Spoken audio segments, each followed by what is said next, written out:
بسم الله الرحمن الرحيم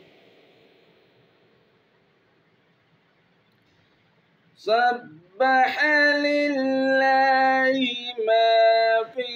السماوات وما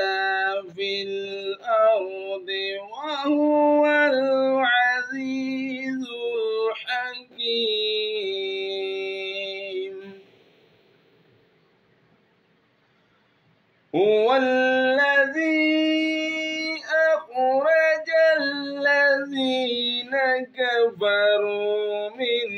أهل الكتاب من ديارهم لأول الحشر ما ظننتم أن يخرجوا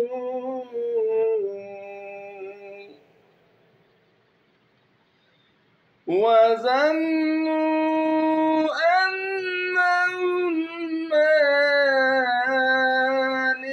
مانعتهم حصونهم من الله فأتاهم الله من حيث لم يحتسبوا وقذف في قلوبهم